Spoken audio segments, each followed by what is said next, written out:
daríamos paso al siguiente punto del orden del día, que es justo el panel de justicia abierta, estado del arte en México, ¿cierto, secretario? Es correcto, coordinadora, es el siguiente punto del orden del día en el que nos encontramos ya a partir de este momento. Muchísimas gracias, secretario. Pues estamos encantadas justo de poder retroalimentar la reflexión de estos temas que tenemos en miras a cumplir con la transparencia de la totalidad de las sentencias en sus versiones públicas. Y para ello es que conformamos esta propuesta, este panel más que propuesta de justicia abierta, estado del arte en México. Para nosotras es muy, muy importante tener justo la interlocución y la escucha de las personas que integran especialistas en estas materias y justo que son parte del colectivo de Lo Justo es que Sepas, así como también autoridades en la materia judicial. Y pues saludamos y damos la bienvenida a Laurence Pantán, coordinadora del Programa de Transparencia en la Justicia y Proyectos Especiales en México Evalúa, Adriana Grips Muñoz, cofundadora de TOJIL, Estrategia contra la Impunidad, a Fátima Gamboa, bienvenida, codirectora de X Justicia para las Mujeres, a Gerardo Carrasco, Mexicanos contra la Corrupción y la Impunidad, al ministro Juan Luis González Alcántara Carrancá de la Suprema Corte de Justicia, y por supuesto también al magistrado presidente del Supremo Tribunal de Justicia del Estado de Jalisco, Daniel Espinosa Licón. Saludo por supuesto nuevamente a las personas que nos dan seguimiento a la transmisión en vivo de este panel.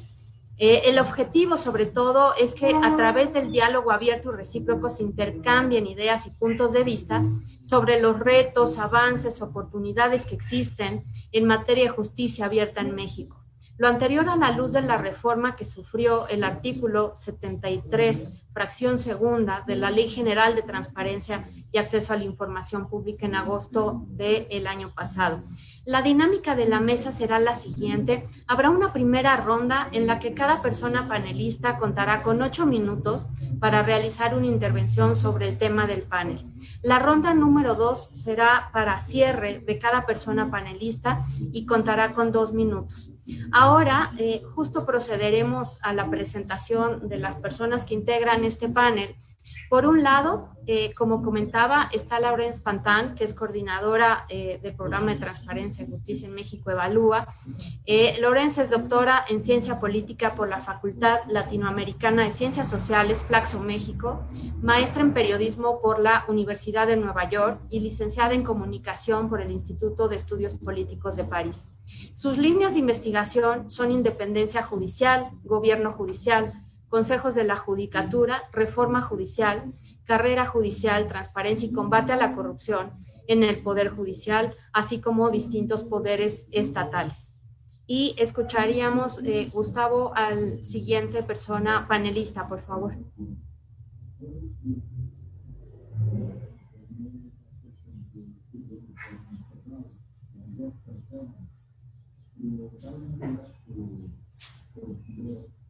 Por ahí no sé si se encuentre nuestro secretario comisionado Gustavo Parra, sino para irme de fijo con la presentación del resto de panelistas.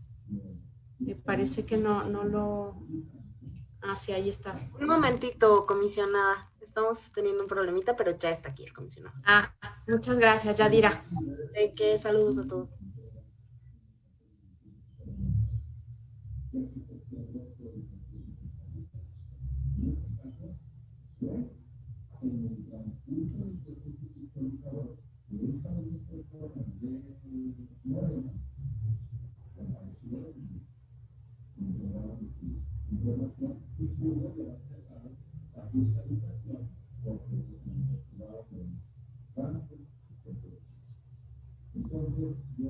Perdón, es que tuve aquí un problema. Sí, no, adelante, Gustavo. Toca presentar a Adriana Grips, ¿verdad? Sí. Perfecto, pues muchas gracias. Bien, Pues nos da mucho gusto presentar y agradecemos la presencia de Adriana Gribbs Muñoz, cofundadora de TOGIL, Estrategia contra la Impunidad. Ella es egresada del Instituto Tecnológico Autónomo de México del ITAM. Realizó una maestría en Derecho Internacional Público y Derecho Comparado en Benjamin N. Cardoso School of Law, Yeshiva University. Entre 2013 y 2014 trabajó para la Clínica Legal de Derechos Humanos de Cardoso Law School en Nueva York en diversos proyectos de responsabilidad penal internacional. Y también durante 2015 colaboró en la implementación del Sistema Procesal Penal Acusatorio y Oral dentro de la Procuraduría General de la República. Actualmente ella es cofundadora de la organización TOGIL y, bueno, gran conocedora en este tema. Bienvenida, adelante por favor. Muy buenos días, gracias por la invitación. Realmente... Perdón, Adriana, comisionado Gustavo, estábamos previendo hacer la lectura de todas las personas panelistas, las semblanzas, perdón la interrupción, y luego ya irnos con las rondas, una disculpa. De tal manera que, bueno, iríamos ahora a la presentación de Fátima Gamboa. Fátima es co-coordinadora de X Justicia para las Mujeres, es codirectora de X Justicia para las Mujeres. Perdón, por ahí tenemos un micro encendido. Muchas gracias. Bueno, Fátima es codirectora de X Justicia para las Mujeres, donde anteriormente fue coordinadora del área legal. Es abogada integrante de la comunidad indígena maya y activista LGBTTQ+. Experta en el ámbito del acceso a la justicia con perspectiva de género e interculturalidad. Ha diseñado e implementado proyectos de intervención en comunidades y de investigación en temas relacionados a la impartición de justicia con perspectiva de género, transparencia judicial y justicia comunitaria. Bienvenida, Fátima.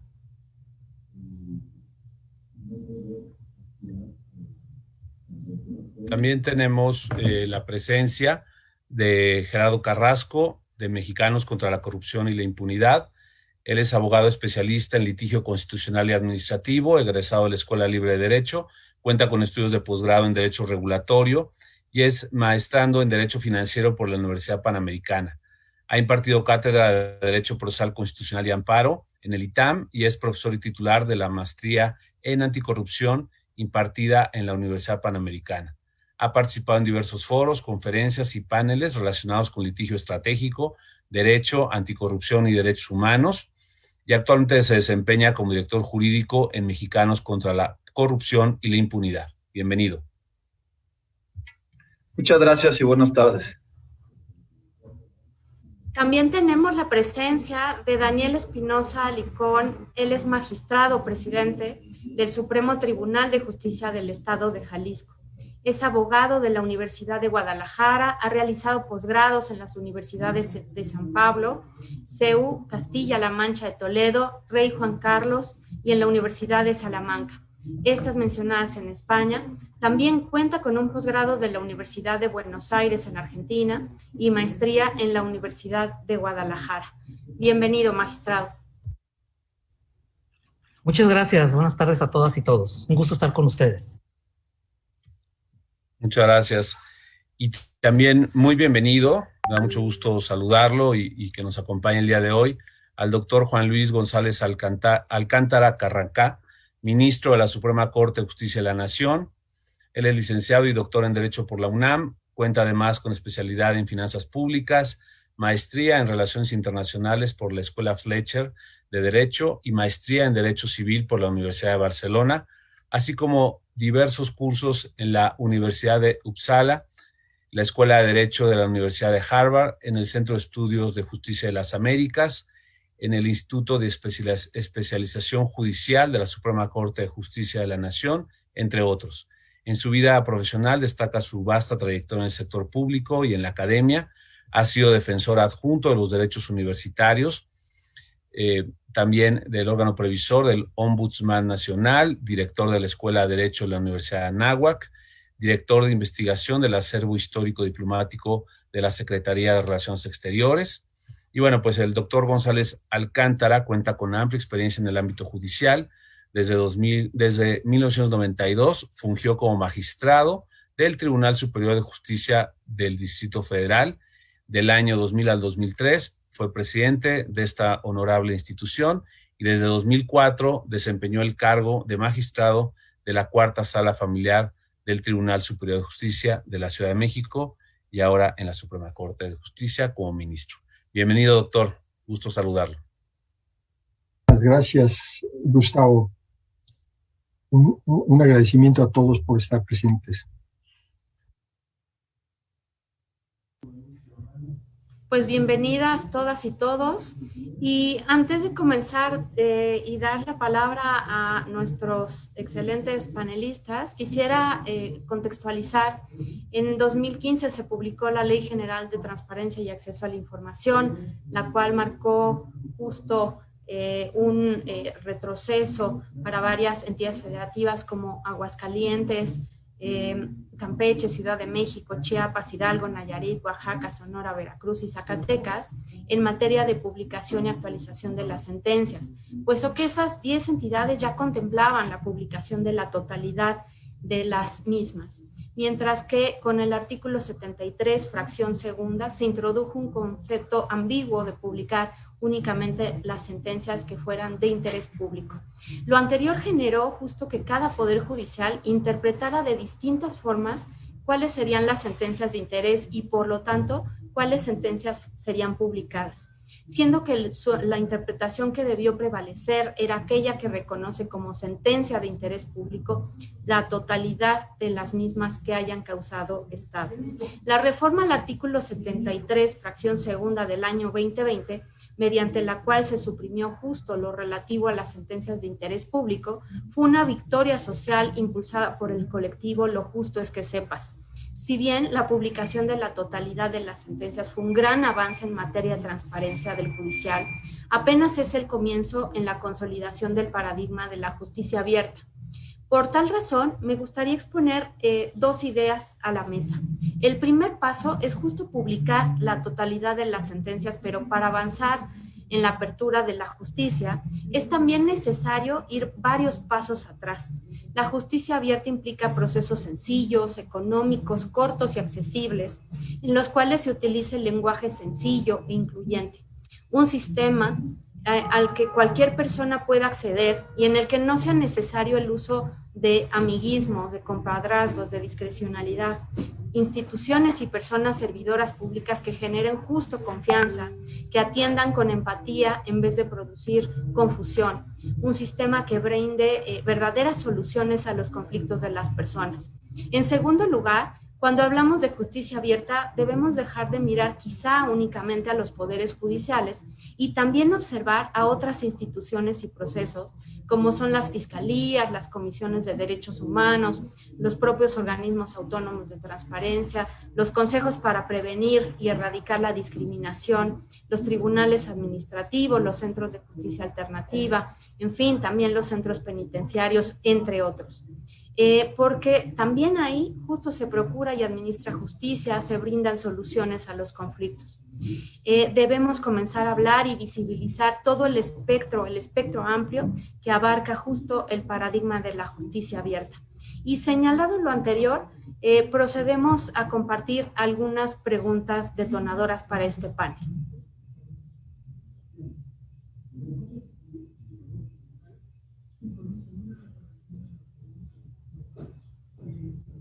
Adelante, Gustavo, si quisieras dar lectura a las primeras 4. Y cómo no, muchas gracias. Muchas gracias.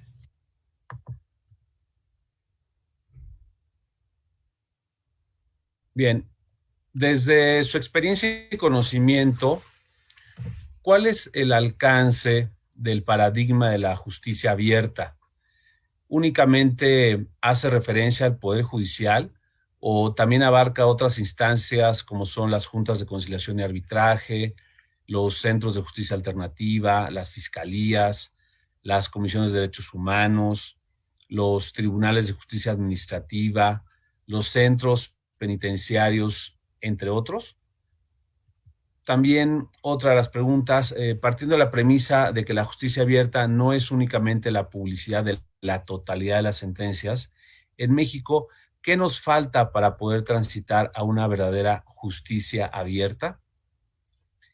Desde su experiencia y conocimientos, también, ¿cómo consideran que se pueden enriquecer los lineamientos técnicos, generales y locales para la publicación y actualización de la información en lo relativo a los formatos que utiliza el Poder Judicial para publicar su información?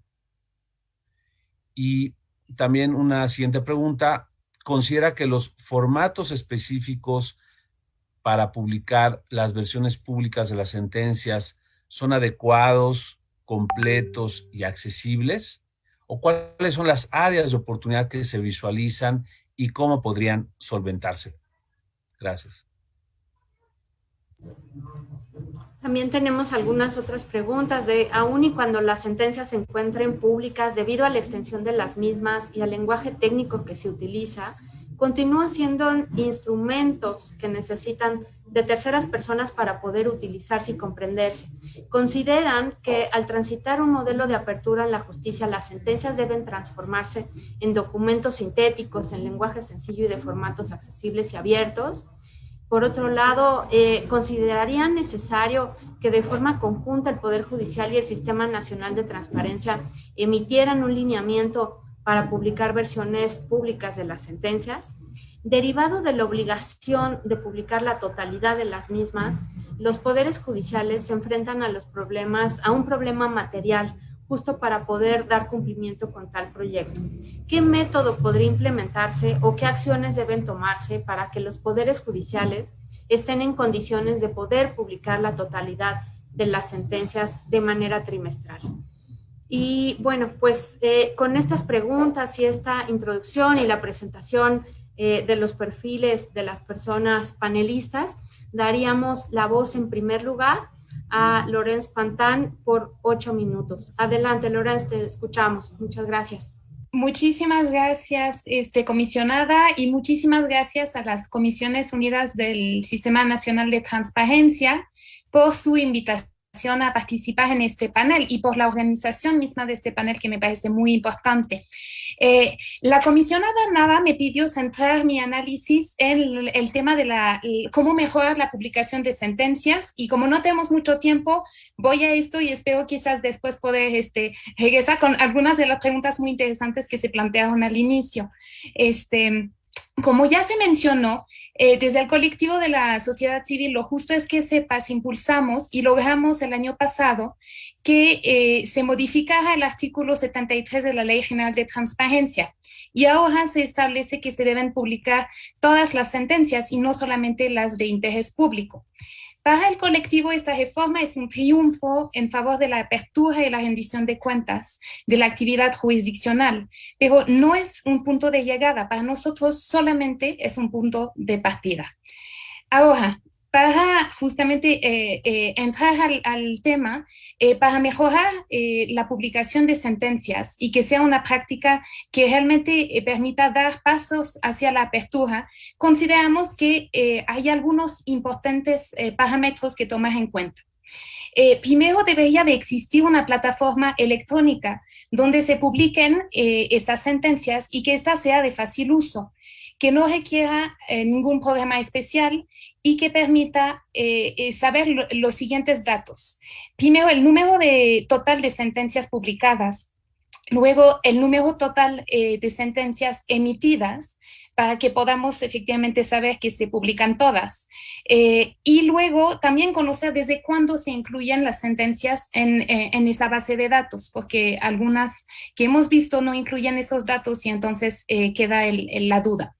Es importante también que exista un buscador que de facto no limite el acceso y que permita hacer filtros y descargas de información, que permita justamente aplicar diferentes filtros de manera simultánea, por fecha, por juzgador, por juzgado, por palabras claves, que no se limite el número máximo de resultados visibles y que se actualice regularmente, incluyendo justamente la fecha de última actualización.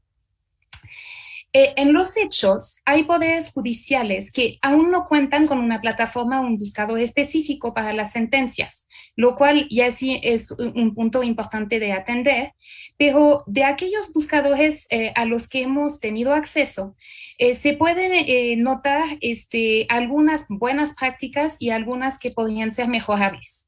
Dentro de lo malo, diríamos que hay buscadores que terminan por hacer inaccesible la información, ya que exige, por ejemplo, el número de expediente o algunos datos que solamente pueden tener las partes en el juicio, lo cual pues impide que sea un acceso público. O porque la propia programación impide hacer búsquedas generales o descargas y visualizaciones adecuadas.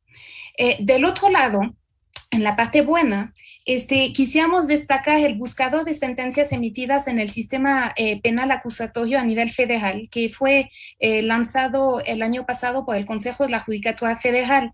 Y aunque no permite saber cuántas sentencias se han emitido en total y cuántas se publicaron, tiene una variedad de filtros combinables y orientados al análisis de la calidad de las resoluciones. Por ejemplo, permite filtrarlas por enfoque de derechos humanos, perspectiva de género, etcétera, cosas que nos parecen muy valiosas.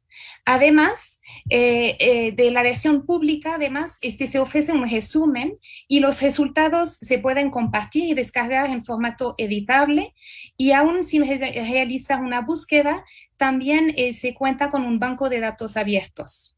Esto es solamente un ejemplo reciente, pero hay que notar que algunos poderes judiciales estatales tenían buscadores muy interesantes desde hace unos años, en particular, por ejemplo, el Poder Judicial de Nuevo León, que ha sido pionero en la materia. Ahora bien, por lo que refiere al formato en el que deben elaborarse y presentarse las versiones públicas de las sentencias, cabe mencionar que en este caso la forma es fondo, porque de ello depende el equilibrio entre la protección de datos personales y la transparencia y lectura accesible de la sentencia. Entonces, las versiones públicas deben tener los elementos suficientes para que no se impida la lectura y revisión del documento y de los argumentos, que eso es el punto de tener acceso a la sentencia, y deben estar elaboradas, idealmente, en un lenguaje sencillo, o permitir o ofrecer herramientas que permitan entender mejor las sentencias. Aquí vamos a presentar algunos ejemplos de sentencias, por ejemplo, dentro de lo que no hay que hacer.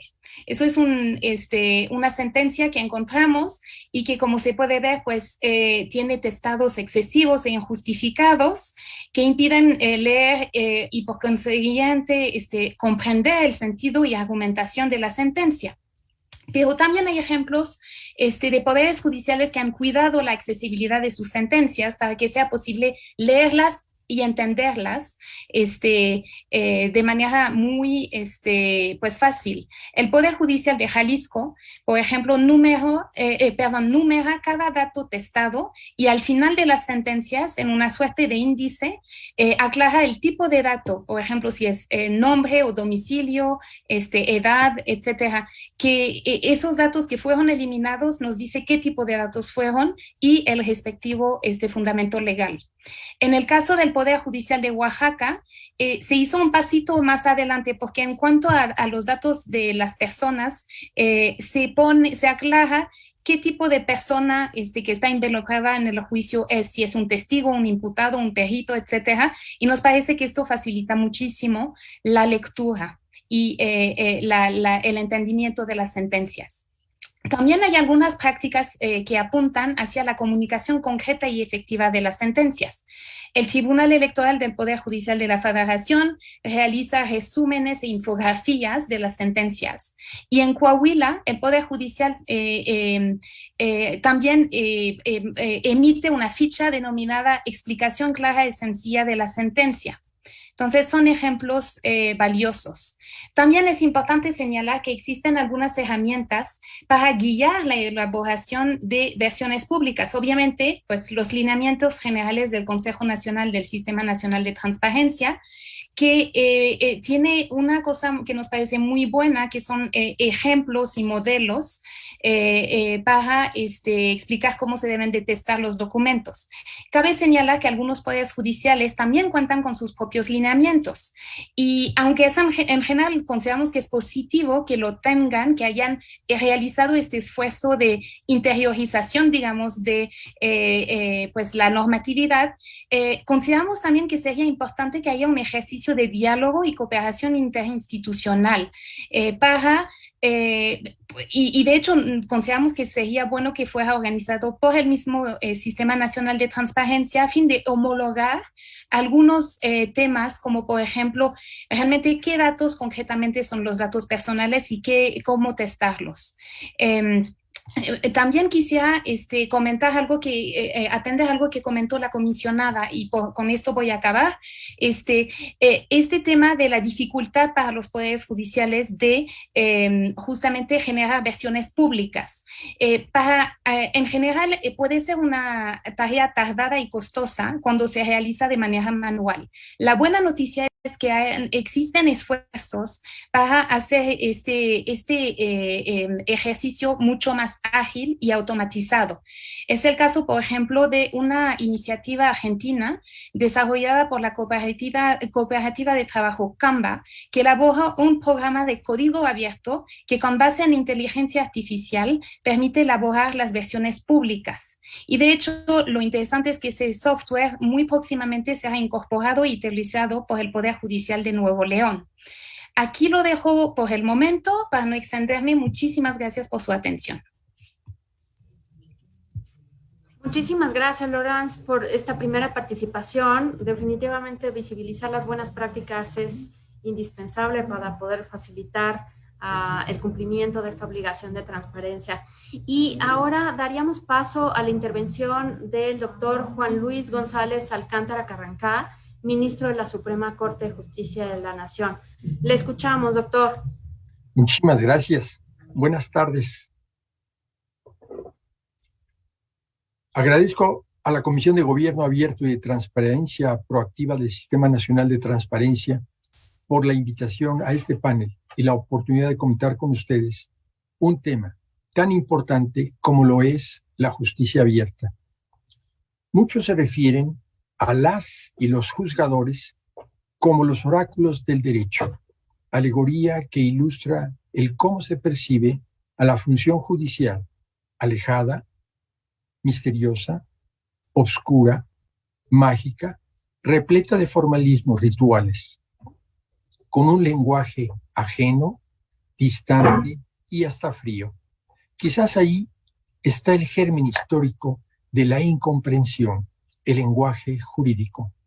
Pero este halo de misticismo se acentúa aún más por la obscuridad del medio básico de expresión que tienen los juzgadores, sus sentencias. Si el juez habla por sus sentencias, ¿por qué no nos habla a todos? Indudablemente la transparencia en el actual gubernamental se ha convertido en un imperativo democrático, en un bastión para la conformación de una sociedad informada y sensible. Pero cuando hablamos de transparencia judicial, tiene un significado más profundo. Las y los juzgadores ilustran el camino de las leyes, construyen los puentes para que las normas transiten de una situación hipotética a un hecho concreto. Las sentencias son derecho viviente, el que más presente se encuentra en el tejido de nuestra sociedad. La reforma a la Ley General de Transparencia y Acceso a la Información Pública, que considera ya todas las sentencias de interés público, les da voz plena a todos los jueces. Pone en alto el significado especial que tienen las sentencias, no solo como instrumentos de solución de conflictos, sino también como medio de comprensión de qué es el derecho y cómo es este aplicado. El oráculo se empieza a derrumbar. El misticismo se cambia por argumentos. Los jueces hablan por sus sentencias, razonan por sus apreciaciones. Son de las personas pero también para las personas. La transparencia de las sentencias son un primer cimiento para la construcción de una función judicial deliberativa, pero también constructiva, y también un primer gran paso. Hay que empezar a desterrar este lenguaje, que bordeado de formalismos, lleno de frases barrocas, de latinismos incomprensibles, de fórmulas retóricas que desdibujan su significado, minimizan su voz y, lo que es más malo, la dispersan. Si las sentencias son ahora de todos, si las sentencias son de interés de la sociedad, deben de hablar para todos, despojados de trampas semánticas o de frases rimbombantes. En pocas palabras, deben de ser entendibles no solo para las partes del juicio, sino para cualquier ciudadano, para cualquier persona. Esta es una labor cooperativa, no solamente para los juzgadores, sino también para todos los que somos participantes dentro del escenario jurídico. Debemos de asumir con plena convicción que la técnica jurídica radica en la determinación clara y precisa de lo resuelto y no en un complejo entramado de frases y de fórmulas procesales que no entienden las partes. Esta debe ser la consecuencia natural y necesaria de la reforma. No basta con que las sentencias sean públicas y accesibles. Se necesita urgentemente un cambio en todo el lenguaje jurídico. Necesitamos socializarlo. ¿Escribir para quién? Para la ciudadanía. ¿Y todo queda en el lenguaje? Claro que no. También en la estructura de las versiones públicas. El cumplimiento de la ley no puede ser la razón para la destrucción de la narrativa de las sentencias. ¿De qué serviría realmente que logremos consolidar un estado básico de la publicidad de las sentencias y que éstas cuenten con un lenguaje ciudadano si están plagadas de testados, de símbolos, de asteriscos que radican la coherencia narrativa de las sentencias? Se pueden salvaguardar los datos personales sin aniquilar la estructura narrativa de las sentencias. La publicidad de las sentencias requiere sensibilidad, mucha sensibilidad en cómo comprendemos el trabajo judicial y cuál es su propia metodología. Es cierto que la elaboración de versiones públicas de todas las sentencias impone una carga laboral relevante para nuestros tribunales.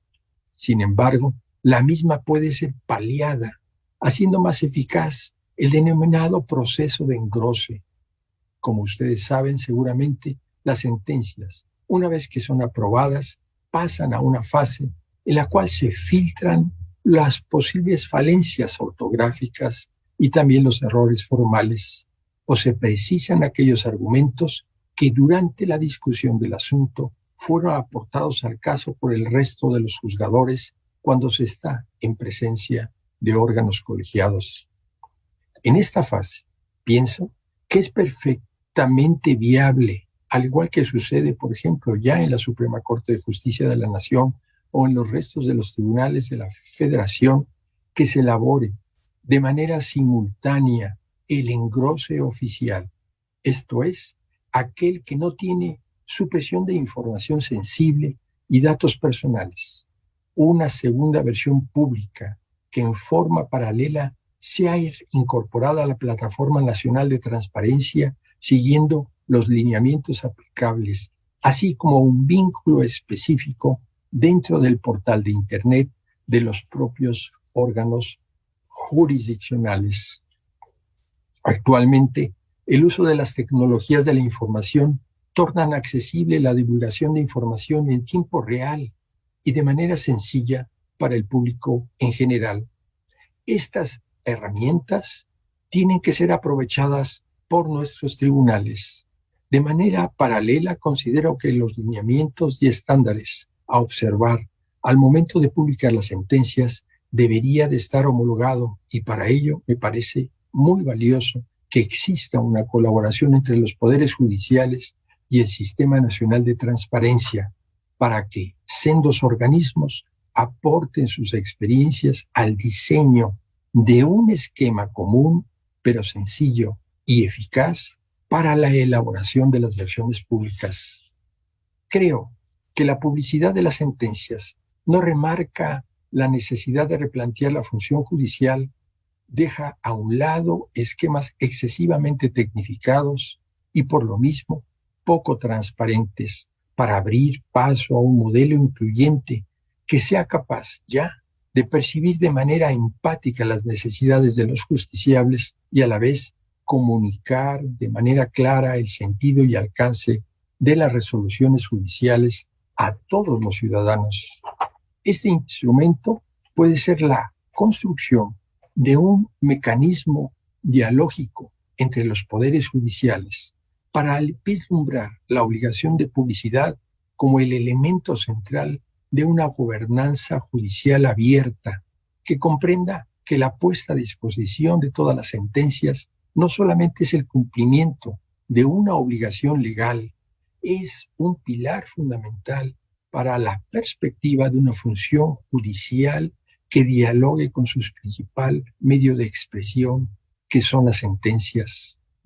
Aún nos queda un largo camino por recorrer. Aún nos queda mucho para ver a ese oráculo derrumbarse totalmente, aunque esperamos que sea muy pronto. Muchas gracias por su atención. Muchísimas gracias por su intervención, ministro, y sobre todo que es muy importante escucharle, dado que adicional, pues fue usted ministro ponente de la sentencia de la Suprema Corte, justo que determinó que las sentencias fueran públicas en su totalidad. Muchas gracias por su intervención. Y ahora daríamos uso de la voz a Adriana Grives. Te escuchamos, Adriana, hasta por 8 minutos. Muchas gracias. Muchas gracias, comisionada. Buenas tardes a todos. Muchas gracias por la invitación de hablar de un tema tan importante y que tanto nos ha motivado desde la organización que lidero. Hace un minuto el ministro mencionaba que históricamente el Poder Judicial, es decir, la función jurisdiccional, ha sido la menos cercana a la población y, bueno, en ese sentido es la menos sometida a un escrutinio público, y creemos que sí, coincido con su visión. Pero más allá de este hecho, la pregunta importante en este momento sería, ¿por qué es importante que haya una justicia abierta? Y pues yo respondería que específicamente esto potencializa, o sea, que haya una apertura, potencializa pues que se imparta de manera más eficiente la justicia. ¿Por qué? Pues porque disminuye el riesgo no solamente de temas de corrupción, sino también de irregularidades. Es decir, podríamos ver patrones respecto de cómo se están resolviendo los casos que nos interesa a la comunidad, a la sociedad en general. Ahora, la justicia abierta tiene diferentes dimensiones y yo en esta exposición me centraré específicamente en la parte de transparencia, por lo que respecta a la publicidad, justamente en el tema penal, que tiene un componente específico y diferenciado respecto de todas las demás sentencias, o la publicidad más bien de las sentencias de las otras ramas del derecho.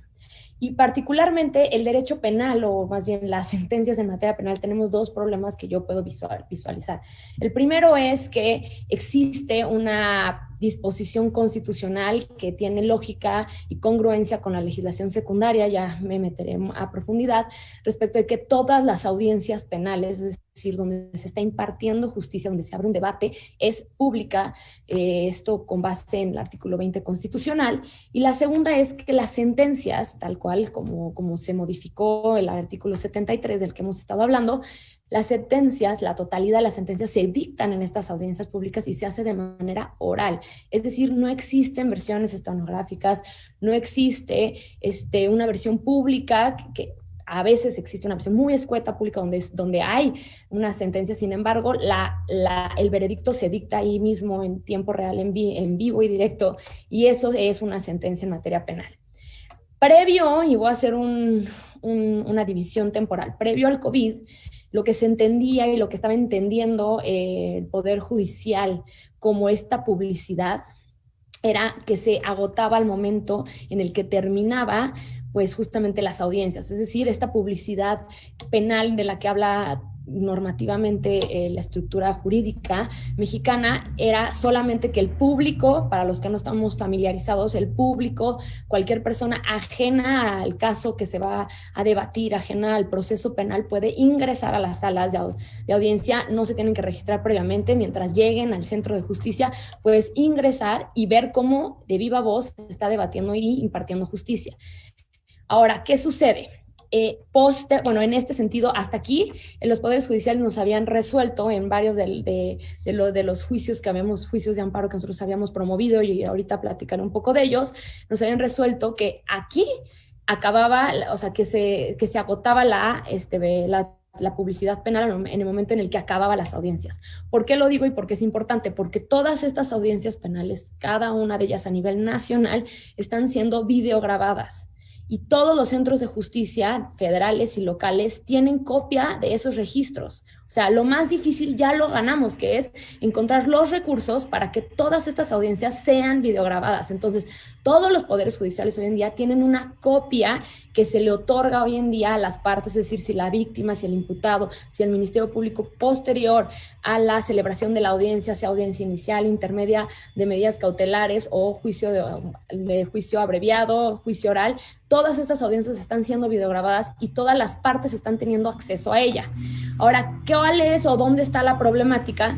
Pues la problemática está, perdón el ruido, la problemática está en que ha habido una mala interpretación, es decir, de la transversalidad de la ley de transparencia y de la ley penal. ¿Qué quiero decir? La ley penal en el Código Nacional es muy claro de cómo no se olvida o no deja fuera la protección de datos personales, sino que está integrada. Y si vemos una lectura integral del artículo 50, el cual habla justamente del acceso a la carpeta digital, que aquí es desafortunado que le hayan puesto carpeta digital en lugar de lo que habíamos conocido antes, que eran las carpetas administrativas que estaban normalmente en sede judicial. Estas carpetas digitales están en sede judicial y son un equivalente o debieron haber sido equiparadas a lo que comúnmente se le llaman las carpetas administrativas en sede judicial. Sin embargo, el artículo 50 del Código es muy claro y que dice que los registros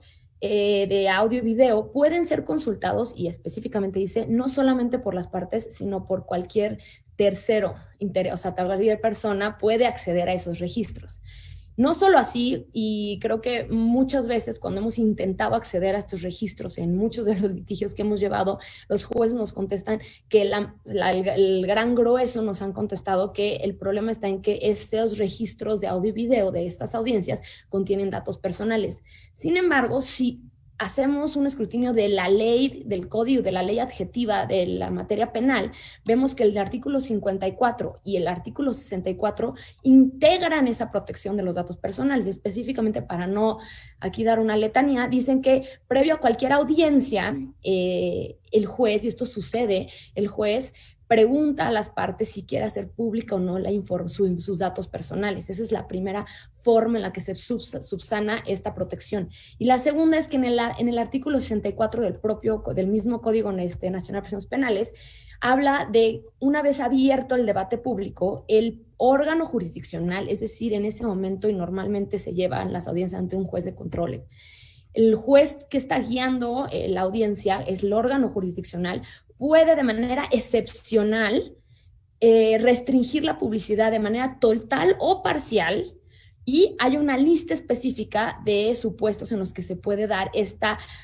reserva de datos. Entonces, lo que resulta después de una audiencia, una vez que tenemos o hayamos puesto en práctica el artículo 54 y esta protección extraordinaria y excepcional que tiene la facultad del Poder Judicial, el juez de control, o el Tribunal de Enjuiciamiento en su caso, para reservar ciertos datos, es que tienes una versión pública de las audiencias penales. Y esa cómo funciona en vida real si el juez de control decide excepcionalmente, parcialmente o totalmente reservar ciertos datos, lo que sucede es que se hace a puerta cerrada y en ese momento al público que está ahí viendo cómo se está impartiendo justicia le pide que se retire de la sala de audiencia, a lo mejor desahogan una prueba y una vez pasada la información que el juez consideró que era reservada, deja entrar de nuevo al público. Entonces, las audiencias, los registros de audiencia ya tienen, como quien dice, clasificada la información.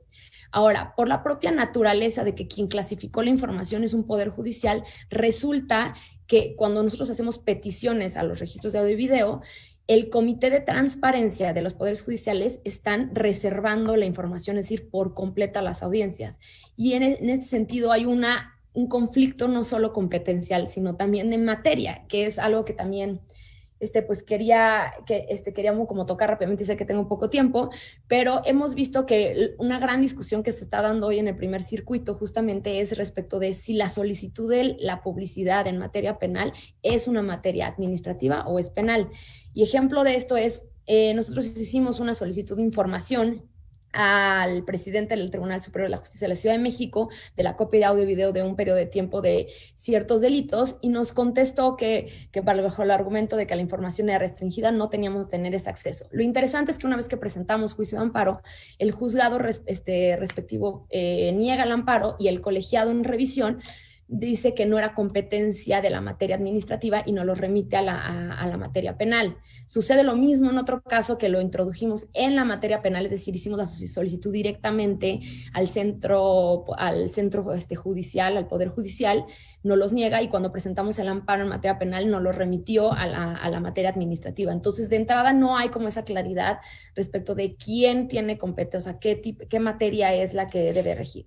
Ahora, ¿qué sucede? Esto es lo que habíamos pasado. Cuando llega el COVID, incluso se hace todavía más una época de obscurantismo en materia penal, porque lo que antes por lo menos se había ganado, que era tener este acceso presencial a las audiencias penales, pues queda completamente restringido. Entonces ya vamos a cumplir, si no me recuerdo pronto, un año en el cual la impartición de justicia, por lo menos a nivel federal, pues está siendo muy reservado, no solamente no poder ver posteriormente, sino que presencialmente, pues por motivos de la pandemia, no se puede acceder directamente a ver los procesos penales como se estaba pudiendo ver.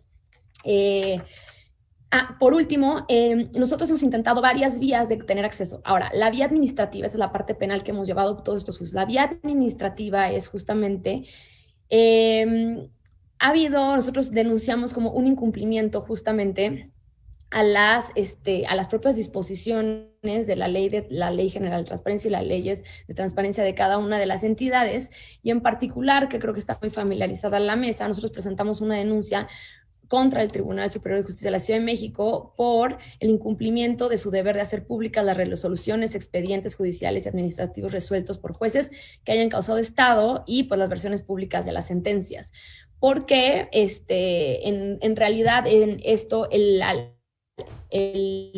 Instituto, el Info Ciudad de México nos da la razón, lo encuentra legitimado y dice que sí hay un incumplimiento. Ahora, aquí lo interesante que ganamos en esta denuncia es que se gana el reconocimiento de que las sentencias también dictadas en juicio oral, es decir, ya tomando en consideración que muchas en materia penal no vamos a encontrar una sentencia escrita, sino que las sentencias son públicas. Aquí se dice que también se deben de hacer públicas las sentencias en materia penal que se dicten en juicio oral. Nosotros consideramos que eso es un gran paso. ¿Qué sucedió? Que en la misma denuncia, nosotros denunciamos justamente pues que no se estaba dando este acceso, esta publicidad, justamente a la totalidad de las audiencias con base en el artículo, más allá de la materia penal, sino en el artículo 24, por ejemplo, de la Ley de Transparencia, que menciona que los sujetos obligados están obligados, como dice, a dar acceso y mantener actualizada la información pública de oficio, que en este caso, pues constitucionalmente y legalmente todas las audiencias, estos registros serían públicos. Entonces, pues creemos que ha sido una gran batalla, seguimos con muchas de las trincheras de litigio abiertas y pues celebramos en gran medida que haya habido esta modificación al artículo 73. Sin embargo, creemos que muchas veces ha quedado fuera la materia penal por una falta de entendimiento de cómo se da y que no está alejado ni hablan diferente idioma la parte de transparencia administrativa y la parte justamente de materia penal, y que creemos que es importantísimo lograr que la ciudadanía pueda acceder de manera conveniente. O sea, entendemos que es muy difícil que una persona deje su vida de lado, de trabajar, de cuidar a su familia, de demás, para ir y presentarse en un centro de justicia, acceder a una audiencia y pues fungir como ese contrapeso real de cómo se está impartiendo justicia. Entonces, más allá, nosotros alegamos que ya existen los registros, ya se hizo lo difícil. Ahora el gran pequeño paso que estamos pidiendo es pues que los ciudadanos podamos acceder a estos registros vía remota, y que de esta manera podamos pues fungir como guardianes de cómo se está impartiendo justicia. Pues muchas gracias. Muchísimas gracias, Adriana, por tu participación, y definitivamente el énfasis en materia penal es todo un tema digno de reflexionar y de ver cómo nos vamos a ocupar para visibilizar también esa información vía transparencia. Y ahora daríamos paso a escuchar a Gerardo Carrasco, quien tiene que retirarse antes de este panel. Adelante, Gerardo, te escuchamos. Muchas gracias y buenas tardes a todas y a todos. Me da muchísimo gusto estar aquí, participar junto con el Sistema Nacional de Transparencia en estos esfuerzos. Y bueno, creo que pues mis colegas y el señor ministro también ya han dicho lo principal. Por un lado, Laurence propuso, bueno, se ve que tiene muy bien estudiado el cómo tienen que ser estas plataformas para que de verdad exista una verdadera publicidad de las sentencias y se despierte el interés también de la ciudadanía en saber cómo van resolviendo las y los jueces de México, ¿no? Como bien decía Adriana, y desde mi punto de vista, de las cuestiones más importantes de que se publiquen todas y cada una de las sentencias emitidas, no solamente por los juzgados, tribunales y la Suprema Corte, sino por cualquier órgano jurisdiccional, aunque no pertenezca formalmente a estructuras de poderes judiciales. Esta idea tiene un tema de fondo, y no me dejará mentir, por ejemplo, el magistrado presidente del Tribunal Superior o del Supremo Tribunal de Jalisco, donde pues tenemos problemas de corrupción judicial bastante importantes, tanto a nivel federal como a nivel de entidades federativas. Necesitamos como ciudadanía ampliar la lupa respecto de la actuación de las y los jueces, para que si se cometen irregularidades o no se es imparcial o se comete algún acto de corrupción dentro de la impartición de justicia, la lupa sea lo suficientemente amplia para disminuir los índices de impunidad cuando se cometan irregularidades o actos de corrupción.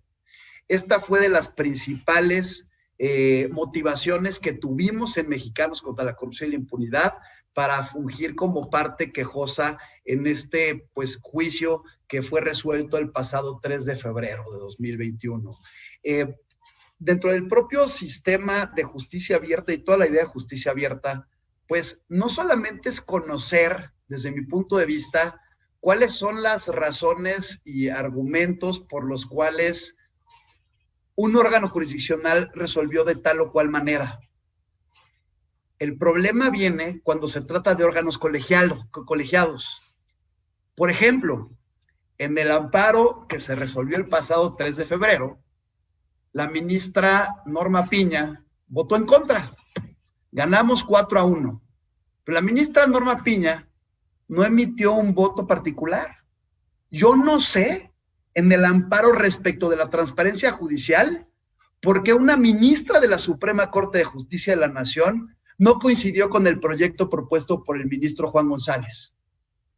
¿Qué tan abierta debe ser la justicia y las razones por las cuales en órganos colegiados y ministras y ministros, magistrados, magistradas distintas al ponente, ¿Qué tan obligados y obligadas deben de estar de expresar siempre todas y cada una de sus razones?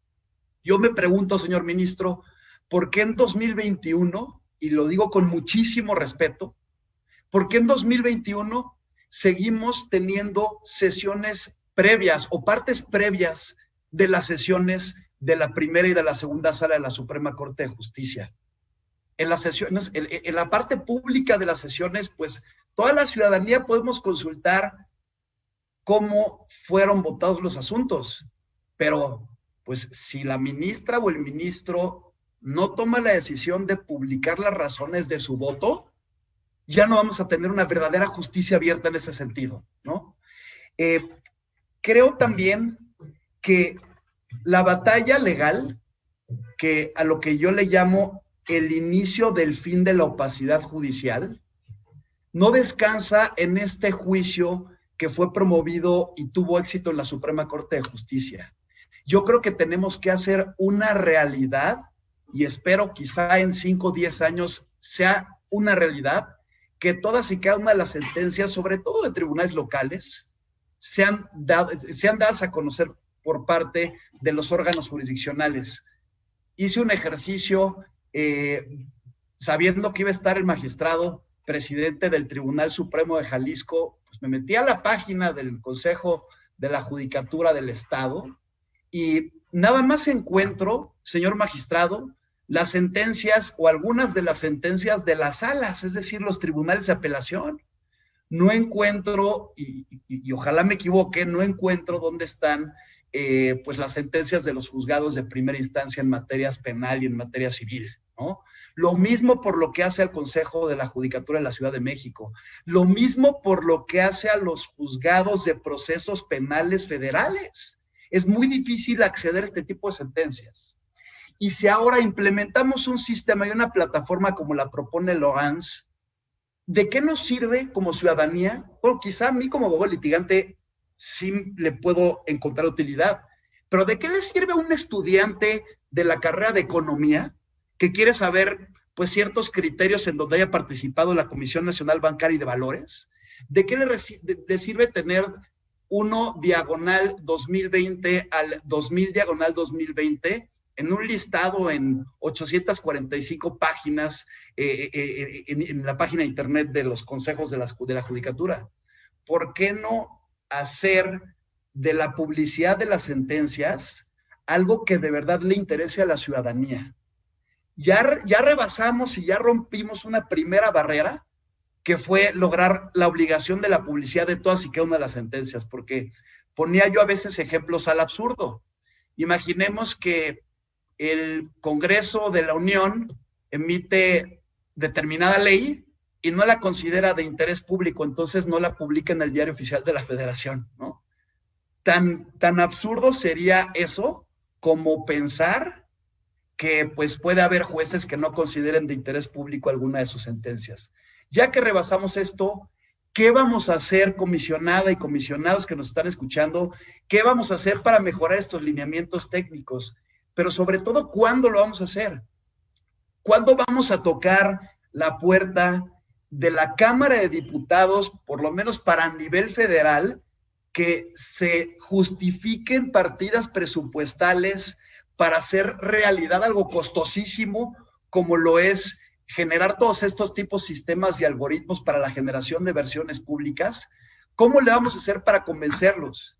Comisionada, sentémonos con la Secretaría de Hacienda y Crédito Público en agosto, en septiembre, para que consideren un aumento al presupuesto del Poder Judicial de la Federación para que específicamente se haga una realidad esto. Sentémonos con las legislaturas locales para la aprobación de los presupuestos locales para que también esto se haga una realidad.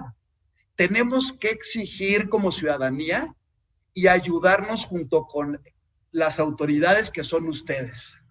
Entonces, yo con esto me quedo, pero no sin antes también pues plantear a discusión un tema muy importante. ¿Qué tanto tiene que vigilar la ciudadanía la impartición de justicia? Porque está muy bien que todos y todas podamos acceder a las razones en vivo del por qué se resuelve de determinada forma tal o cual asunto. Pero, ¿qué tanto la ciudadanía puede llegar a participar o entrometerse dentro de procedimientos judiciales, ¿no?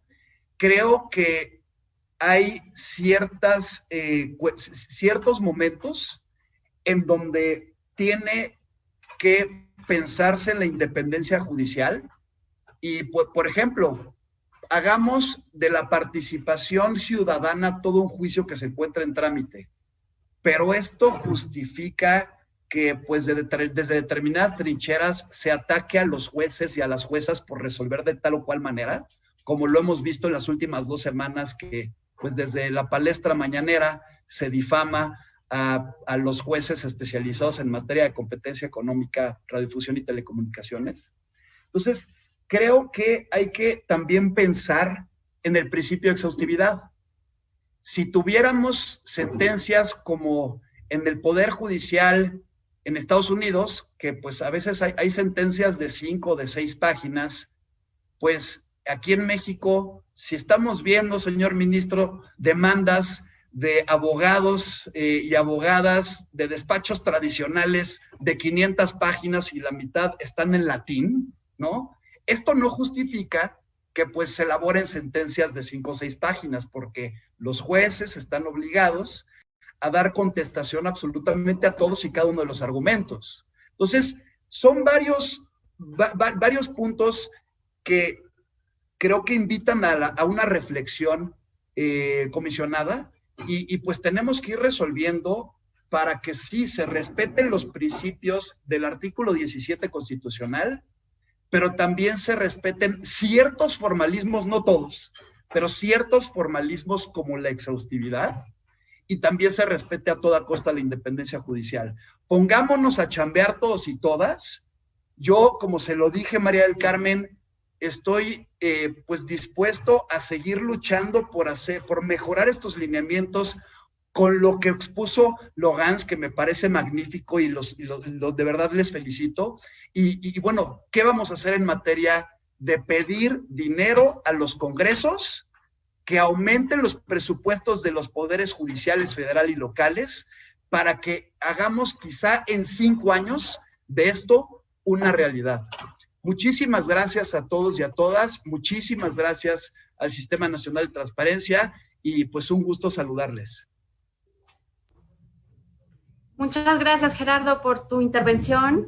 Y sí, hace algunas semanas nos encontrábamos en una mesa justo donde comentabas la necesidad de visibilizar pues estos temas dentro del Sistema Nacional de Transparencia, y pues ahora justo se da una sinergia muy afortunada con las Comisiones Unidas de Jurídica y de Gobierno Abierto y Transparencia Proactiva, de tal manera que pues vamos dando paso a paso justo en respuesta a lo que se va requiriendo, porque definitivamente son temas que son de largo aliento, o sea, llevan a dar por goteo, y así lo veo, algo, pues generando los cambios, ¿no? Y en ese sentido, pues también siempre con mis colegas en el Sistema Nacional, pues hay una muy buena disposición de escuchar y de tener una pues comunicación abierta y permanente. Definitivamente las propuestas son más que bienvenidas, y por ello es que pues tenemos estas sesiones con, en este caso, pues con este panel muy engrosado de expertos. Muchísimas gracias por tu intervención. Y ahora daríamos paso a escuchar a Daniel Espinosa Licón, magistrado presidente del Supremo Tribunal de Justicia del Estado de Jalisco. Adelante, magistrado, por favor, por 8 minutos. Muchísimas gracias. Gracias, buenas tardes, comisionada María del Carmen Nava. Un gusto y un honor poderme dirigir a ustedes. Bueno, quisiera retomar que para los poderes judiciales, específicamente del Estado de Jalisco, no ha sido fácil el tema de la implementación de la publicación de sentencias. Entendimos a partir del 1 de enero que yo asumo el cargo de presidente del Poder Judicial del Estado, entiendo el compromiso y la obligación de la entidad del tema de publicar las sentencias. Y tuve que trabajar con 2 temas específicos. Uno, el de convencer a las magistradas, a los magistrados, a las consejeras y a los consejeros del Consejo de la Judicatura y del Supremo Tribunal de Justicia la necesidad de buscar la forma y la ruta de publicar las sentencias, entendiendo el lineamiento claro que la Corte Interamericana de Derechos Humanos había establecido en la sentencia Claus Reyes contra Chile, en el que, maximizando el tema del derecho de transparencia, nos establece una jurisprudencia vinculante en el sentido de que la Corte observa que en una sociedad democrática es indispensable que las autoridades estatales se rijan por el principio de máxima divulgación, y el cual establece la presunción de que toda la información debe ser accesible, sujeto a un sistema restringido de excepciones. Bajo esa tesitura y ese lineamiento interamericano planteado específicamente en el amparo revisión 271, donde el señor ministro ponente Juan Luis González Alcántara maravillosamente explicara y desarrollara la pauta interpretativa que para la Suprema Corte establecía en ese amparo directo en revisión, y que ha sido la pauta interpretativa para todos los poderes judiciales del país, decirles que en esta primer ruta era el convencimiento de los magistrados. ¿Cuál era la primera crítica que se me hacía? ¿En qué momento la obligación de publicar las sentencias era de la unidad de transparencia y cuándo transitó a ser parte de obligación del juez o del magistrado? Bueno, pues porque los lineamientos interpretativos del artículo 73 era que el titular era el responsable de la publicación de las sentencias. Y entonces nosotros, al menos en la ley local, teníamos la obligación de haber publicado desde 10 años antes las sentencias, obligación que no se cumplió. Y entonces yo busqué la ruta de encontrar cuál era el problema, cuál era ese candado que faltaba para cerrar el eslabón y poder establecer cuál había sido la problemática para comenzar a cumplir con la obligación del artículo 73, fracción 2 de la Ley General, y comenzar a publicar a partir del 8 de febrero todas las sentencias que surgían en el Poder Judicial, pero también la tarea titánica de publicar lo de 10 años atrás, las sentencias que inclusive no estaban en versión Word, que estaban en PDF o que estaban en un expediente físico archivadas en el Archivo General del Poder Judicial. Y requería entonces personal para sacar versiones públicas, necesitaba capacitar a ese personal para poder sacar las versiones públicas, necesitaba yo un programa, un software para poder sacar versiones públicas, y me encuentro con un primer problema que asertivamente lo mencionó Gerardo Carrasco. Bueno, pues no teníamos presupuesto. No tenía presupuesto el Poder Judicial para un software, para un programa que testara el tema de datos y reserva de información que no tenía que estar en la versión pública. Y en ese sentido comienzo a buscar las rutas. Presupuesto no había, el Ejecutivo y el Legislativo me dicen no va a haber dinero, puedes solicitar la ampliación de presupuesto, pero dinero no hay. No obstante que la ley local prevé la posibilidad de que solicites una ampliación de partida presupuestal para este rubro, no hay dinero. Y entonces necesitaba yo buscar un primer tema, el software. Y entonces cuando empiezo a buscar las rutas para tener ese software, ese programa, para testar las versiones públicas, me salen con que el programa más barato me costaba 6 millones de pesos y el más caro hasta 25 millones de pesos, dinero que el Poder Judicial del Estado de Jalisco no tenía para poder comprar ese software o ese programa para testar las sentencias y poder cumplir con la obligación. Y en ese sentido mencionan precisamente el Test Data. Test Data, el software que el Ayuntamiento de Guadalajara, Jalisco, sacó en una versión para publicar la obligación, para cumplir con la obligación de publicar el tema de transparencia que al ayuntamiento le correspondía, y posteriormente, amablemente y de manera generosa, hicieron esa versión pública para que cualquier institución que no contara con un software pudiera utilizarlo. Y en ese sentido se diseña una ruta en el Poder Judicial del Estado de Jalisco, sin presupuesto para el equipo de cómputo, sin presupuesto para capacitar, pero tampoco sin presupuesto para adquirir un software. Entonces, lo que se generó el día 11 de enero del año 2021, les aclaro que yo entré a la presidencia el 1 de enero de este año, el día 11 de enero se trabajó y se aprobó de manera unánime por el Pleno del Supremo Tribunal de Justicia una reingeniería al Poder Judicial.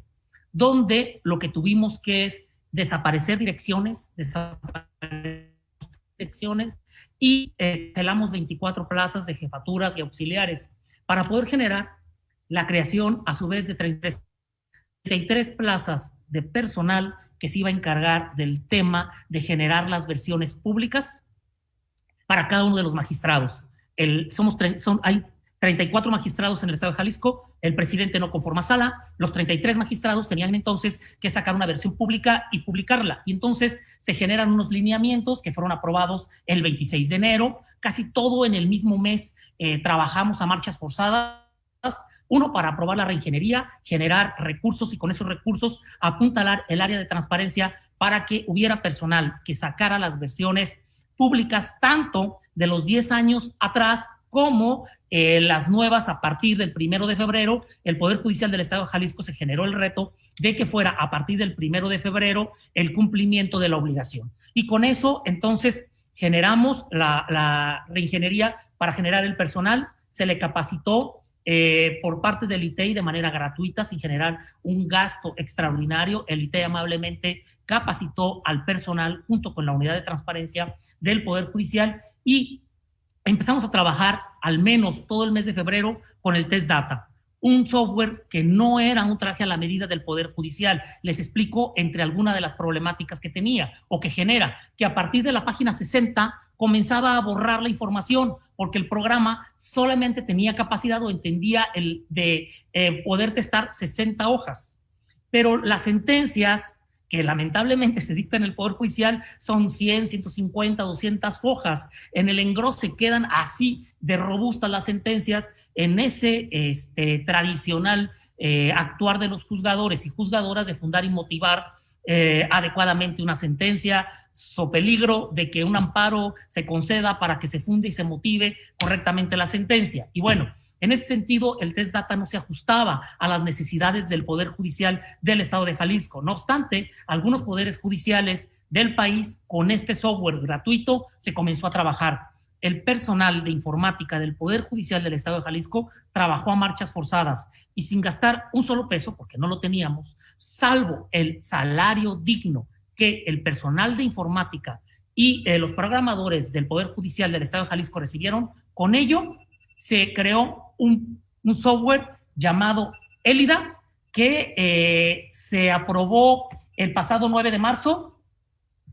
Se aprobó el 9 de marzo el programa Élida. Les digo el nombre, que fue una idea genial de mi compañero magistrado y titular del área de transparencia, Antonio Flores. Es eliminación de datos, así, pero en abreviaturas daba un nombre de mujer, que fue lanzado precisamente el 9 de marzo en el festejo del Día de la Mujer, pero además que significa mujer amada por Dios o mujer poderosa. Y en ese sentido, Élida fue aprobada por el Pleno del Supremo Tribunal de Justicia el 9 de marzo del 2021 y con él estamos trabajando a partir del 15 de marzo. Decirle que el Estado de Jalisco al día de hoy efectivamente ha publicado 4,658 sentencias. Problemática de esa publicación, porque hay que reconocer los pros y los contras. Bueno, pues que no tenemos una plataforma amigable, un buscador para tratar de buscar las sentencias, por ejemplo, divorcios, custodias, providencias precautorias. Tenemos simplemente separadas o divididas por el área familiar, mercantil, penal, civil. Lo que estamos trabajando ahora, el área informática del Poder Judicial del Estado de Jalisco, es un buscador ágil, amigable, sencillo, temático, en el que trabajemos. Sí, ciertamente, solamente el Supremo Tribunal de Justicia ha podido realizar esa reingeniería para apuntalar el área informática. No lo he logrado en el Consejo de la Judicatura del Estado de Jalisco. Pero también les digo cuál es la problemática que hemos tenido. No teníamos computadoras, porque hay que recordar que para sacar una versión pública yo ocupaba una computadora, ya tenía el auxiliar, ya lo tenía capacitado, pero ¿qué creen? No tenía computadora. No teníamos dinero para comprar computadoras, pero les digo, SOS México donó amablemente al Poder Judicial 33 computadoras. Y con esas 33 computadoras comenzaremos a trabajar, se las asignaremos al personal de transparencia para que genere muchas más sentencias que las que al día de hoy, en un mes de cumplimiento, tenemos 4,658 sentencias publicadas en el Supremo Tribunal. Una ruta similar estoy haciendo en el Consejo de la Judicatura. Pero, Gerardo, el problema sigue siendo el mismo. El problema sigue siendo la cuestión presupuestal.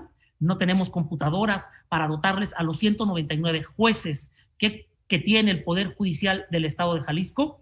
Y en ese sentido, dimos la capacitación, se comenzó un diplomado el día de ayer con el apoyo de IPEI, y yo estoy trabajando, espero que al cabo de 15 días, a más tardar un mes, estemos publicando las sentencias en versiones públicas que emitan todas las juzgadoras y juzgadores del Estado de Jalisco. Decirles que ha sido un trabajo, un reto, porque sin recursos no podemos avanzar. Pero estamos trabajando en buscar las formas, hemos encontrado gente interesada en el tema de transparencia, de ahí el apoyo de SOS México, a quien le damos el agradecimiento público por mirar y apostar a la transparencia del Poder Judicial del Estado de Jalisco. Muchas gracias. Con esto me ajusto a los tiempos de los 8 minutos. Muchísimas gracias, magistrado. Definitivamente lo que ilustra es una realidad. Cada entidad federativa es muy distinta respecto a los recursos que tiene a mano y es bien interesante poder justo poner en la panorámica con qué recursos contamos, cómo podemos igual hacer una planeación para llevar el cumplimiento de este tipo de obligaciones y definitivamente cómo podemos llegar al escenario ideal, ¿no? Donde tengamos buscadores, donde tengamos este desglose de información, pero justo, o sea, sin tener siquiera los medios indispensables como computadoras es muy complejo. Entonces, es donde estas sinergias entre distintos actores que queremos impulsar este tipo de temas es fundamental. Muchísimas gracias por compartir la experiencia en Jalisco. Y finalmente daríamos la voz a Fátima Gamboa de X Justicia, hasta por 8 minutos. Muchísimas gracias, Fátima, por tu participación. Gracias, comisionada. Hola, pues muy buenas tardes. Voy a tratar de ser súper breve porque creo que llevamos en tiempo. Saludo al ministro Juan González y también saludo su sentencia y celebro su sentencia. Y en principio me gustaría abordar varias cosas. Algunos son avances a la justicia abierta en México y otros son preocupaciones también y otros son los desafíos.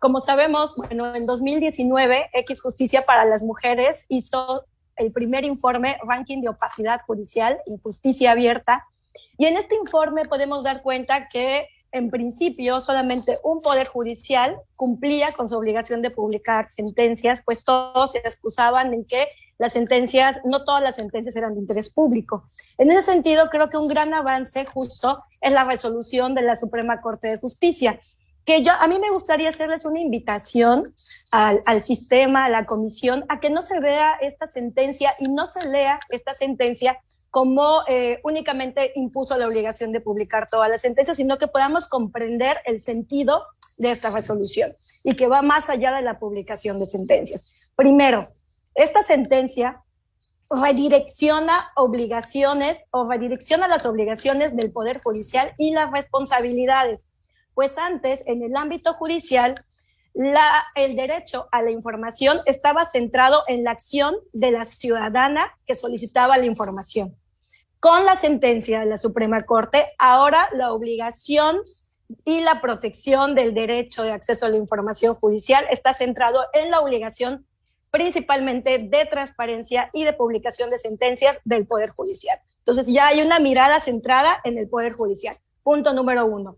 Punto número 2. Se están nivelando a la ciudadanía, ojo, frente al Poder Judicial y se están poniendo en una situación de horizontalidad. ¿Qué quiere decir esto? Antes el Poder Judicial era quien definía en principio qué información era importante que la ciudadanía conociera. Ahora, con la sentencia, se cambia la narrativa y es el Poder Judicial publicando la información, ojo, pero para efectos de que la ciudadanía pueda monitorear las resoluciones judiciales. Es decir, hay un efecto democrático en esta sentencia y el fin tiene que ver con el monitoreo, pero no el monitoreo per se, porque es importante, sino, ojo, el monitoreo para el acceso a la justicia. Esto quiere decir y tengamos mucho cuidado porque yo a veces estoy como mirando y estamos mirando desde X Justicia cómo se está hablando de justicia abierta como si fuera el fin. Y la justicia abierta es el cascarón. El fin es el acceso a la justicia en condiciones de igualdad. Y esta sentencia así lo reza cuando habla de la importancia del monitoreo ciudadano. Los comités de derechos humanos, CERT y CEDAW, ya se han pronunciado sobre la importancia de la justicia abierta para el acceso a la justicia. Entonces, no perdamos de vista esto, ¿no? Entonces, me gustó como enfatizar esto. Por otra parte, quiero hablar de la importancia de la participación ciudadana. En el informe de injusticia abierta pudimos notar cómo el 78% de los poderes judiciales locales, es decir, la gran mayoría, se resistían o no comprendían de qué iba la participación ciudadana o cómo la participación ciudadana podía tener cabida en el marco de la actuación de los poderes judiciales. Alguna de las causas que identificamos fue el miedo a la crítica, la resistencia que tienen los jueces y las juezas a la retroalimentación, pero sobre todo esta visión de que quien tiene el conocimiento, de quien tiene la expertise es el juez y la jueza, y se niega conocimiento, expertise en la ciudadanía, ¿no? Esta ciudadanía que ha sido tachada de ignorante del derecho o no saber de temas de justicia y derecho. Esto es importante porque está cambiando y la pandemia nos ha dado cuenta de eso. A partir de la pandemia, X Justicia, junto con más de 15 organizaciones de sociedad civil, hemos acompañado a más de 8 poderes judiciales en diversos procesos. Y eso nos abre el panorama de cómo sociedad civil puede participar, 1, para crear un modelo de justicia abierta, el cascarón, 2, pero poniendo en el centro de la mirada y de la actuación de los poderes judiciales el acceso a la justicia. ¿Cómo lo hicimos? Un ejemplo fue que hicimos alianzas con sociedad civil local y poderes judiciales para socializar y maximizar los servicios y los derechos de la población. Hicimos bibliografías, infografías, las tradujimos a varios idiomas y ayudamos al Poder Judicial a socializarlas a su población. 2, hicimos mesas y observatorios de sentencias y órdenes de protección para detectar, ojo, las áreas de oportunidad en las que el Poder Judicial podía, digamos, cambiar o implementar ciertas prácticas que tienen que ver con servicios y sus resoluciones para mejorar esta justicia. 3, desarrollamos el uso de herramientas tecnológicas para el acceso a la justicia. Fue así donde creamos Libertad, el primer chatbot en México que se utiliza a través de WhatsApp y de Facebook, con lo cual hacemos accesible esta herramienta a más del 80% de la población, que es hasta donde llega WhatsApp, evitando un poco las brechas, digamos, en el acceso a las tecnologías. Y bueno, este chatbot Libertad fue justo para que las personas privadas de libertad o sus familiares, de manera sencilla, personalizada, ¿no? Y en un lenguaje ciudadano, sean acompañados a hacer una solicitud de amnistía.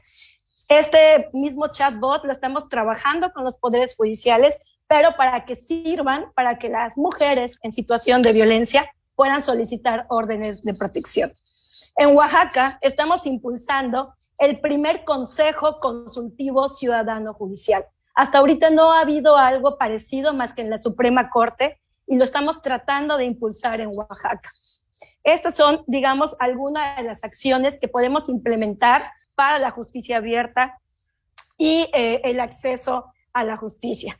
Ahora bien, ¿qué es lo que falta? Esos son algunos ejemplos, pero apenas estamos comenzando. Falta que la publicación de sentencias sea una realidad. Si ustedes revisan, desde 2015, X hizo un primer informe y ahí dimos cuenta de todos los obstáculos y desafíos a los que se están enfrentando los poderes judiciales. Les invito a leer este informe, se llama Verificación de Análisis de Cumplimiento de Obligaciones.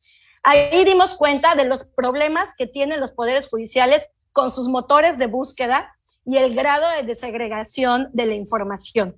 Los problemas que existen para ubicar incluso dónde está el portal de transparencia del Poder Judicial.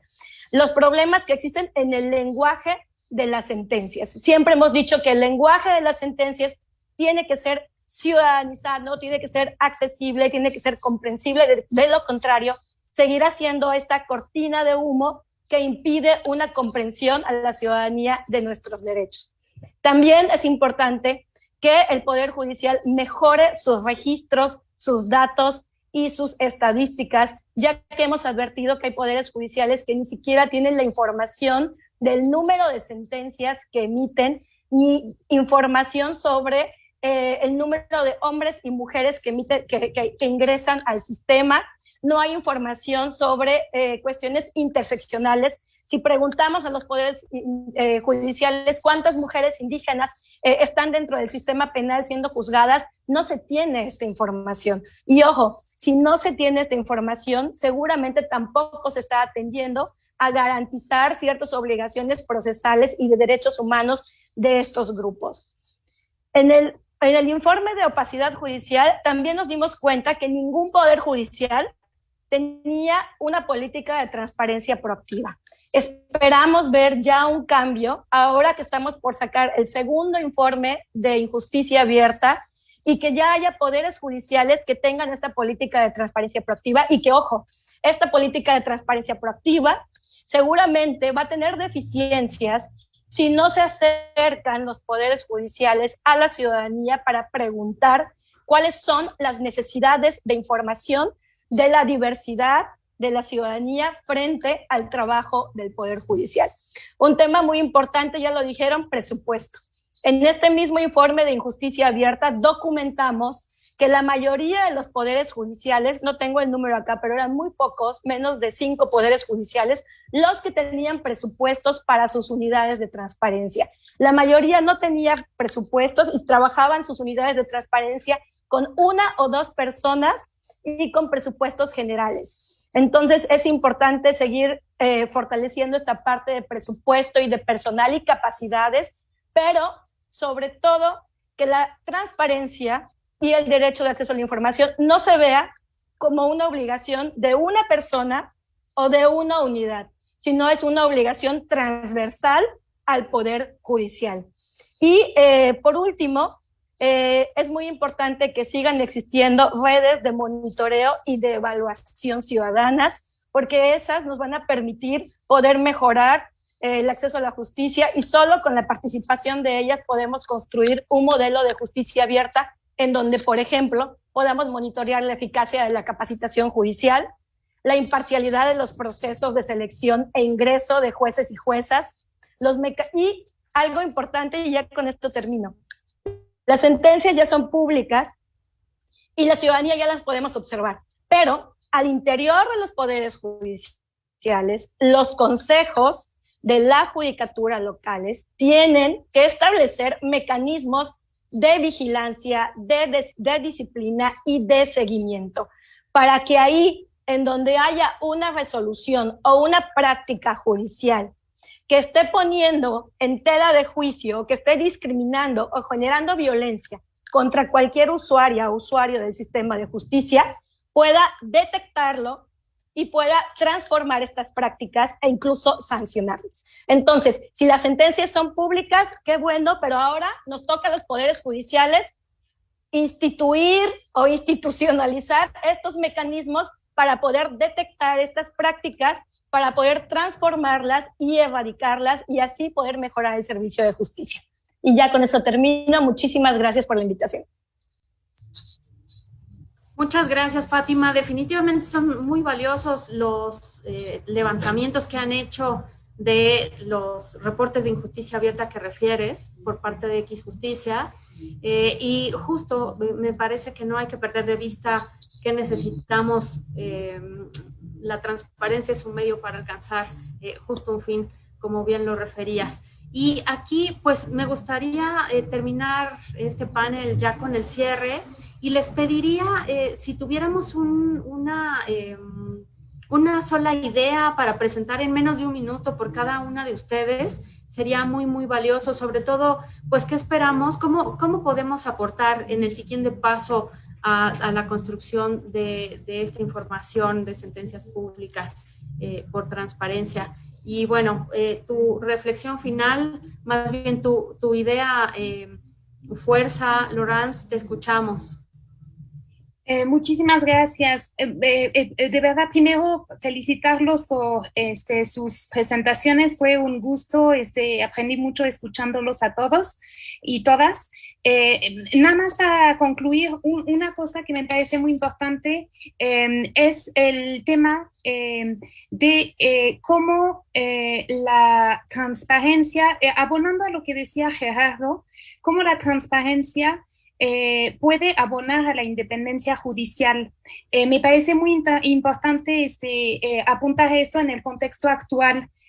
Una cosa que dice muy a menudo una magistrada que es María Silva del Tribunal Electoral del Poder Judicial de la Federación es que el hecho de que sus sentencias sean públicas pues impide que cualquier persona se acerque a ella para pues ofrecerle pues cambiar el sentido de sus sentencias, porque ella tiene un gran argumento en ese caso para evitar este tipo de presiones que se podrían dar, diciendo yo no puedo decidir en una manera que no sea consistente con mis decisiones anteriores porque todas mis sentencias son públicas.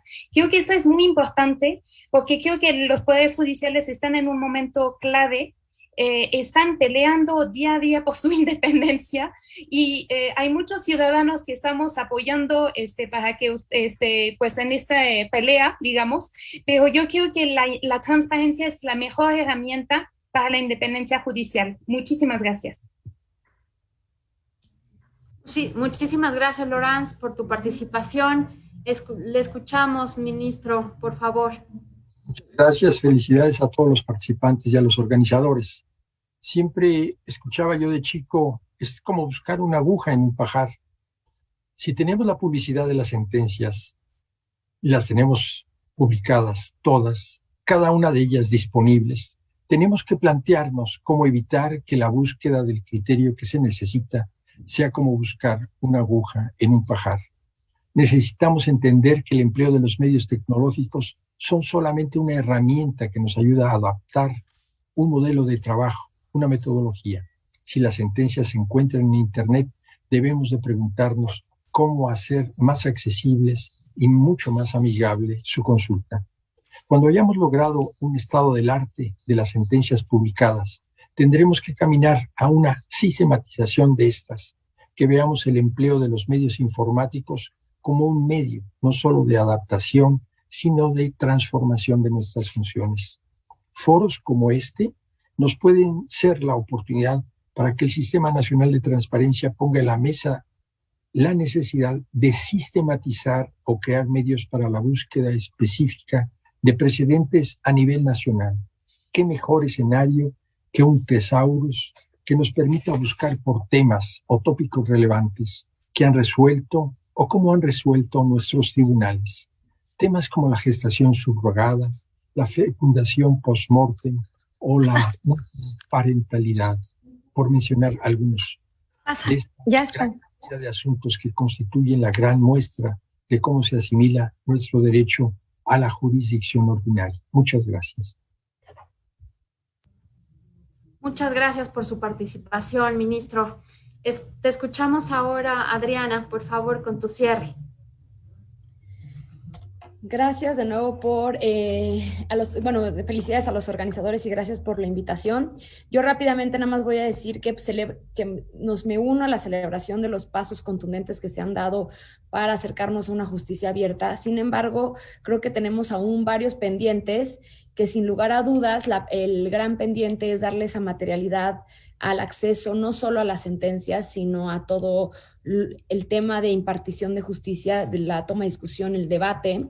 Y el segundo gran pendiente que queda del lado de los ciudadanos es tener ese interés por acercarnos justamente a los poderes judiciales y por tener esa inquietud de conocer con qué criterios se está solucionando. A veces es difícil que si una persona no está pasando por un proceso de alguna índole jurídica, tenga la inquietud o tenga la curiosidad de acercarse a los poderes judiciales. Sin embargo, pensemos que el día de mañana todos nosotros podemos encontrarnos en una situación en que necesitemos que se nos imparta justicia pues de la manera más efectiva posible. Entonces, sí creo que hay un pendiente en la ciudadanía de tener la curiosidad de fungir como contrapeso hacia la función jurisdiccional.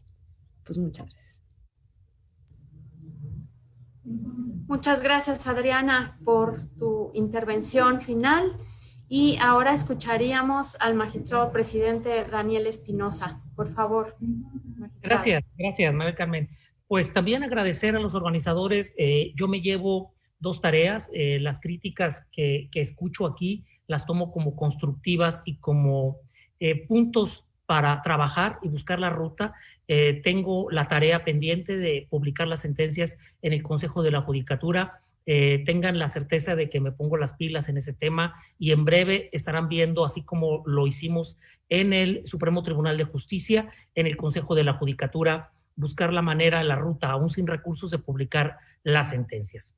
Y el otro es, pues, tener una plataforma amigable, que ya el personal informático del Supremo Tribunal de Justicia está trabajando en ese buscador y también tendrán alguna respuesta en breve. Cuando creamos Élida, los informáticos me pedían de 3 a 4 meses para generarlo. Se tardaron un mes en hacerlo. Tengo un extraordinario equipo de trabajo en ello, que también es el momento para decir que a las instituciones que tengan problemas financieros, como lo tiene el Poder Judicial, para cubrir y cumplir con esta obligación y compromiso que tenemos como instituciones frente a la sociedad de transparentar nuestro trabajo en aras de lograr la confianza de los ciudadanos y de los justiciables en el labor del Poder Judicial, decirles que estamos trabajando en la ruta, pero que también Élida puede ser compartido con poderes judiciales o con alguna otra institución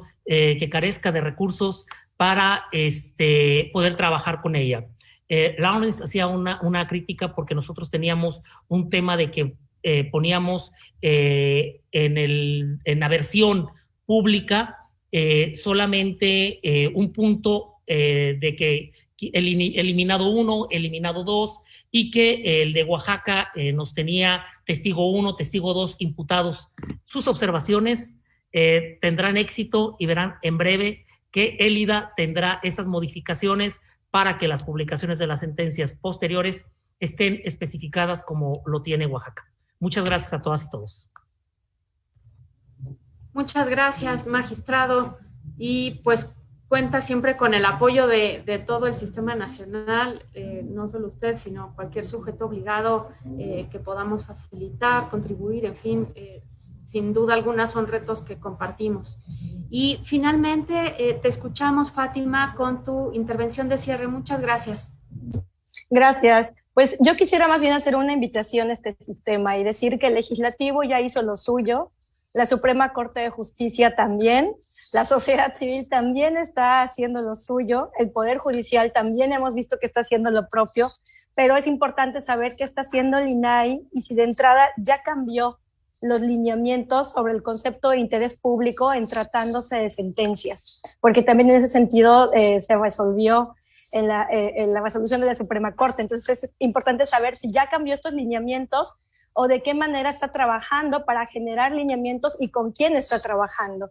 También hacer una invitación a que junto con la Comisión de Justicia podamos participar la sociedad civil y que también el INAI se hagan estos procesos que yo sé que tiene en otros espacios, pero que también se puedan hacer estos procesos de justicia abierta con sociedad civil para monitorear la verificación de obligaciones de los poderes judiciales y también preguntarnos qué están haciendo los institutos locales de transparencia, que pareciera que son los que están más desdibujados de monitorear las obligaciones de los poderes judiciales.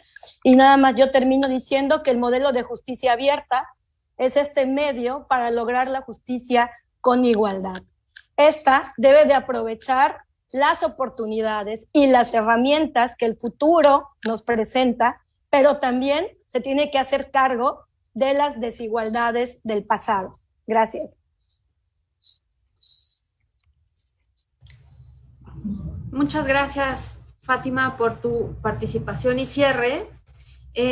Me gustaría comentar finalmente que, aquí se advirtieron varias temáticas que son, como comentaba, pues más carril de fondo, y la idea es, por supuesto, continuar con este diálogo entre los distintos actores involucrados en impulsar justo la justicia abierta. Y en ese sentido, pues damos también parte y agradecer infinitamente a todas las personas comisionadas que son parte justo de estas, tanto la Comisión de Justicia, de Jurídica, como la de Gobierno Abierto y Transparencia Proactiva, porque justo pues somos casi 60 personas comisionadas que están en esta sesión de trabajo. Y en ese sentido, pues también es una valía las entidades federativas que cada uno de nosotras participamos y representamos justo en materia de transparencia. Estamos aquí en una escucha activa y anotando todo lo que podamos pues ir facilitando, y por supuesto pues el INAI también está aquí en esta sesión a través de, pues por ejemplo, el comisionado Adrián Alcalá. En fin, estamos justo toda la comunidad del Sistema Nacional haciéndonos cargo de estos retos que son mayúsculos, y pues agradecer a las personas panelistas en sus intervenciones y en el enriquecimiento con sus ideas. A mí me gustaría finalmente hacer entrega virtual de las constancias de participación a Laurence Pantán, Adriana Grips, muchas gracias, a Fátima Gamboa, también a Gerardo Carrasco. Por ahí tenemos al magistrado de la Suprema Corte de Justicia de la Nación, muchas gracias, ministro Alcántara. También al magistrado Daniel Espinosa, muchas gracias por su participación, y a Gerardo Carrasco. De tal manera que, pues, con este agradecimiento terminaríamos este panel y continuaríamos a ir cerrando con los temas de las comisiones unidas que tenemos abiertas.